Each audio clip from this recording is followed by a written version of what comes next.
ಈ ಆಟದ ಹೆಸರು ಉಪನಿಷಜ್ಞ. ಈ ಆಟನ ಉಪನಿಷತ್ತುಗಳ ಬಗ್ಗೆ ತಿಳ್ಕೊಳ್ಳೋದಕ್ಕೋಸ್ಕರ ಮಾಡಿರೋದು.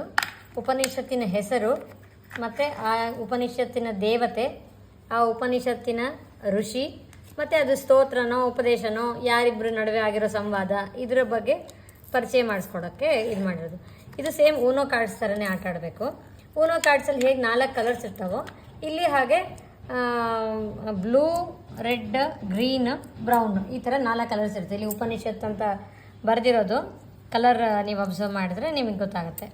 ಸೊ ಇಲ್ಲಿ ಆಟ ಆಡಬೇಕಾದ್ರೆ ಅಲ್ಲಿ ಹೇಗೆ ಸೇಮ್ ಕಲರ್ ಇರೋದನ್ನೇ ಹಾಕ್ತಾರೋ ಇಲ್ಲೂ ಹಾಗೇ ಉಪನಿಷತ್ತಿಂದು ಹಾಕೋದಿದ್ರೆ ಉಪನಿಷತ್ತಿನ ಹೆಸರನ್ನೇ ಹಾಕಬೇಕು.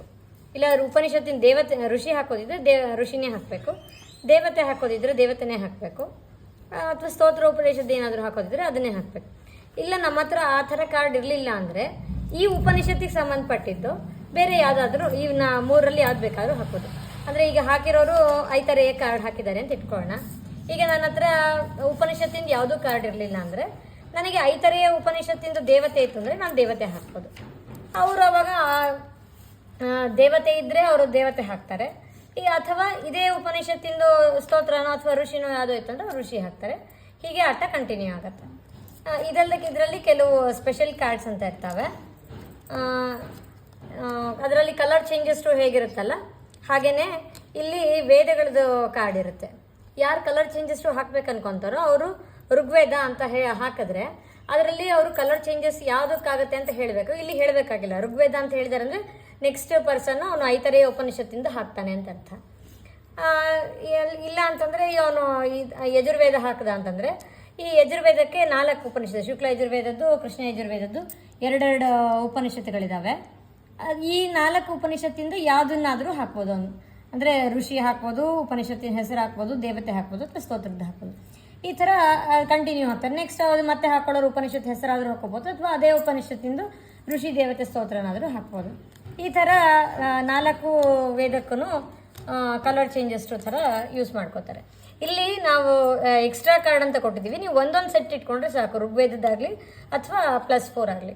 ಈ +4 ಕೂಡ ಅಷ್ಟೇ. +4 ಹಾಕಿದೆ ಅಂತಂದರೆ ಅವರು ಕಲರ್ನ ಚೇಂಜ್ ಮಾಡ್ಕೋತಾರೆ. ಪ್ಲಸ್ 4 ಕಾರ್ಡ್ನ ಕೂಡ ನೆಕ್ಸ್ಟ್ ಪ್ಲೇಯರ್ ಡ್ರಾ ಮಾಡ್ಕೋತಾರೆ. ನೆಕ್ಸ್ಟು ಏನು ಸ್ಪೆಷಲ್ ಕಾರ್ಡ್ಸ್ ಅಂತಂದರೆ ಇವು ಇರ್ತವೆ. ಸೇಮ್ ಊನೋದಲ್ಲಿ ಬಂದ ಹಾಗೇ ಬರ್ತದೆ.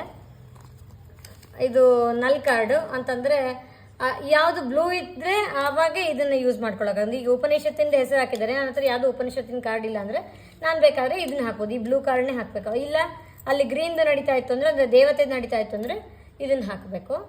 ಇದನ್ನು ಹಾಕಿದಾಗ ನೆಕ್ಸ್ಟ್ ಪ್ಲೇಯರ್ದು ಸ್ಕಿಪ್ ಆಗುತ್ತೆ. ಇದು ರಿವರ್ಸ್ ಕಾರ್ಡು. ಇದು ಅಷ್ಟೇ, ಎಲ್ಲ ಕಲರ್ಸ್ದು ಇರ್ತದೆ. ಯಾವ ಕಲರ್ ರನ್ನಿಂಗ್ ಇರ್ತದೋ ಅದೇ ಕಲರ್ದನ್ನೇ ಹಾಕಬೇಕು. ಅದೇ ರೀತಿ +2 ಕಾರ್ಡ್ ಇರುತ್ತೆ. +2 ಕಾರ್ಡ್ ಕೂಡ ಅದು ಯಾವ್ದು ನಡೀತಾ ಇರ್ತದೆ, ಋಷಿನೋ ದೇವತೆನೋ ಛಂದಸ್ಸಿನ ಹೆಸರು, ಅದು ಯಾವ ಕಲರ್ದು ಇರ್ತದೋ ಅದೇ ಕಲರ್ ಮ್ಯಾಚಿಂಗ್ನೇ ಹಾಕೋಬೇಕು. +2 ಅಂತ ಹೇಳಿದಾಗ ನೆಕ್ಸ್ಟ್ ಪ್ಲೇಯರು +2 ತೊಗೋಬೇಕಾಗತ್ತೆ. ಈ ಇದ್ರದ್ದು ಕಾರ್ಡ್ ಮಾತ್ರ +4 ಕಾರ್ಡು ಮತ್ತು ಋಗ್ವೇದದ ಕಾರ್ಡ್ಗಳು ಮಾತ್ರ ಒಂದು ಸೆಟ್ ಎಕ್ಸ್ಟ್ರಾ ಇಟ್ಟಿದ್ದೀವಿ. ಅದನ್ನ ತೆಗೆದುಬಿಟ್ಟು ಆಟ ಆಡ್ಕೋಬೋದು. ಇಷ್ಟು ಉಪನಿಷಜ್ಞ ಆಟದ್ದು. ಇದನ್ನು ಮತ್ತೆ ರಿಪೀಟೆಡ್ ಆಡೋದ್ರಿಂದ ಮಕ್ಕಳಿಗೆ ಪ್ರತಿ ಉಪನಿಷತ್ತು 10 ಉಪನಿಷತ್ತಿಂದ ಹೆಸರುಗಳು ಮತ್ತು ಅದರ ಋಷಿ ದೇವತೆ ಆಮೇಲೆ ಸ್ತೋತ್ರನೋ ಉಪದೇಶನೋ ಇದು ಕೂಡ ಅವ್ರಿಗೆ ಪರಿಚಯ. ಈ ಆಟನ ಇಬ್ಬರು ಆದರೂ ಆಡ್ಬೋದು ಅಥವಾ ಇನ್ನೂ ಜಾಸ್ತಿ ಜನ ಆಡ್ಬೋದು. ಎಲ್ಲ ಕಾರ್ಡ್ಸ್ನ ಹಂಚ್ಕೋಬೇಕಂತಿಲ್ಲ. ಜಾಸ್ತಿ ಜನ ಆಡ್ತಿರ್ಬೇಕಾದ್ರೆ ಸ್ವಲ್ಪ 3, 5, 7 ಈ ಥರ ಹಂಚ್ಕೋಬೋದು. ಇಬ್ಬರು ಆಡ್ತಿರ್ಬೇಕಾದ್ರೂ ಅಷ್ಟೇ, ಎಷ್ಟು ಬೇಕಾದ್ರೂ ಹಂಚ್ಕೋಬೋದು, ಅಥವಾ 10, 11 ಹಂಚ್ಕೊಂಡಿರ್ಬೇಕು. ಮಿಕ್ಕಿದ ಕಾರ್ಡ್ಸ್ನ ಈ ಥರ ಉಲ್ಟಾ ಹಾಕಿ ಇಟ್ಕೊಂಡಿರ್ತಾರೆ. ಅವ್ರ ಹತ್ರ ಯಾವುದೂ ಇರಲಿಲ್ಲ ಅಂತಂದರೆ ಅವ್ರು ಬೇಕಿದ್ರೆ ಈ ಕಾರ್ಡ್ನ ಓಪನ್ ಮಾಡ್ಕೊಂಡು ಅದು ಕರೆಕ್ಟಾಗಿ ಹಾಕೋಂಥದ್ದು ಬಂದಿದ್ರೆ ಹಾಕೋದು, ಇಲ್ಲ ಅಂದರೆ ಅವರೇ ಇಟ್ಕೋಬೇಕಾಗತ್ತೆ ಆ ಕಾರ್ಡ್ನ. ಒಟ್ಟು ಕಾರ್ಡ್ಸ್ ನಮ್ಮ ಹತ್ರ ಇರೋ ಕಾರ್ಡ್ಸ್ನ ಫಸ್ಟ್ ಖಾಲಿ ಮಾಡ್ಕೋಬೇಕಾಗಿರೋದು ಈ ಆಟದ ವಿನ್ನರ್ದು ಏಮೇ ಇರುತ್ತೆ. +2 ಕಾರ್ಡು +4 ಕಾರ್ಡ್ ಬಂದಾಗ ಕೂಡ ಇಲ್ಲಿ ಏನು ನಾವು ಮಧ್ಯೆ ಇಟ್ಕೊಂಡಿರ್ತೀವಲ್ಲ ಅದರಿಂದನೇ ಅವರು ಕಾರ್ಡ್ಸ್ನ ತೊಗೊತಾರೆ. ಅಂದರೆ ನೆಕ್ಸ್ಟ್ ಪ್ಲೇಯರ್, ಈಗ ನಾನು +4 ಹಾಕಿದ್ದೀನಿ ಅಂದರೆ ನೆಕ್ಸ್ಟ್ ಪ್ಲೇಯರು ಇದರೊಳಗಿಂದ ಕಾರ್ಡ್ಸ್ನ ತೊಗೋತಾರೆ. ಕೃಷ್ಣ ಅರ್ಪಣಮಸ್ತು.